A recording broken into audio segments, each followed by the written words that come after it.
My Catholic Faith, number 58, the Roman Curia. What is the Roman Curia? It is the organization of various bodies to which the Pope has delegated the exercise of his jurisdiction. Almost all the heads of the bodies in the Roman Curia are cardinals. The Roman Curia is the papal court. It is the core of the government of the Church. The Holy Father possesses complete and absolute power over the government of the Church. But it is not possible for him to exercise his authority personally and directly over every detail in the worldwide Church. A great deal of the jurisdiction has therefore been delegated to the Roman Curia, which at present consists of 12 congregations, namely, of the Holy Office, of the Consistory, for the Oriental Church, of the Sacraments, of the Council of Religions for the propagation of the faith, of sacred rites, of ceremonies, of extraordinary ecclesiastical affairs, of seminaries and universities, and of the Basilica of St. Peter. 3 tribunals, namely, Sacred Penitentiary, Sacred Roman Rota, and Apostolic Signature. And 5 offices, namely, Apostolic Chancery, Apostolic Datary, Apostolic Camera, Secretariat of the State, and Secretariat of Briefs to Princes and Latin Letters. What in general are the duties of the 12 congregations of the Roman Curia? Number 1. The Congregation of the Holy Office guards Catholic doctrine and faith and morals, protects sacramental dogma, acts on heresy and heretics, decides matters related to the condemnation of books, the doctrine of indulgences, new prayers and devotions. Unlike all other congregations, it has judicial as well as administrative powers. The importance of this sacred congregation is shown by the fact that the Holy Father himself is its prefect, acting with a cardinal secretary. This, the consistorial congregation, and that for the Oriental Church are the only administrative departments, thus personally headed by the Pope himself. All other congregations have cardinal prefects, and the tribunals and offices have cardinal or other prelates at their head. Number 2. The consistorial congregation prepares subjects of discussion at the papal consistories, where the College of Cardinals, with the Pope, deliberate on important matters. It judges the competency of all the congregations, with the exception of that of the Holy Office. It is this congregation through which the Pope nominates bishops and other high officials, after inquiring into their qualifications. It forms new dioceses, provinces, etc., that are not under the propagation of the faith or of the Congregation for the Oriental Church, and looks after their preservation. Number 3. The Congregation for the Oriental Church takes care of all matters related to the Eastern Church. Number 4. The Congregation of the Sacraments looks after the external regulations of the 7 sacraments, ordains decrees and grants dispensations. It has charge of matters related to the validity of orders or matrimony. Number 5. The Congregation of the Council has supervision over secular clergy and laymen, including parish priests, religious associations, even those under-religious, taxes, etc. It has charge of episcopal conferences. It deals with matters related to the observance of the laws of the Church. Number 6.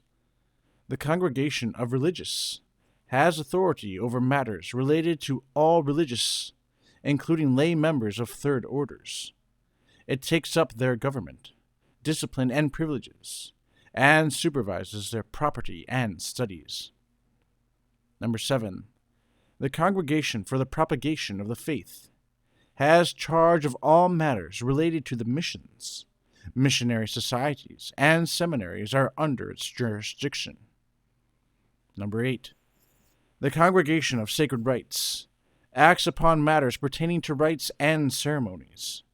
It considers the beatification and canonization of departed holy souls. It bestows insignia and marks of honor. Number 9. The Congregation of Ceremonies has control of ceremonies in the papal chapel and court, and of functions performed by cardinals outside of the papal chapel. It judges matters of precedence of all cardinals and legates. Number 10. The Congregation of Extraordinary Ecclesiastical Affairs has charge of matters related to civil laws and governments. Its prefect is the Cardinal Secretary of State. Whenever a settlement is necessary in conjunction with civil authority, this congregation has charge of the formation and division of dioceses, the appointment of bishops and other prelates, etc. Number 11. The Congregation of Seminaries and Universities supervises seminaries and universities, even those under religious orders, inquiring not only into government, but also into curricula. It establishes standards and confers academic degrees. Number 12. The Congregation of the Basilica of St. Peter looks after the upkeep of that basilica. What is the jurisdiction of each of the 3 tribunals of the Curia? The jurisdiction of each of the 3 tribunals of the Curia may be summarized thus. Number 1. The Sacred Penitentiary judges all cases involving conscience, whether sacramental or not, and all cases concerning the granting and use of indulgences, outside of the rights of the Holy Office on the subject of dogmatic doctrine. Number 2. The Sacred Roman Rota has charge of matters involving judicial procedure, outside of the rights of the Holy Office and the Congregation of Sacred Rites. Number 3. The Apostolic Signature is the Supreme Court of the Roman Curia. It has charge of all appeals, and settles all cases regarding jurisdiction of inferior tribunals.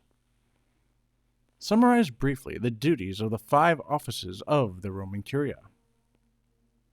A. The Apostolic Chancery sends out apostolic letters and bulls on matters of major importance. B.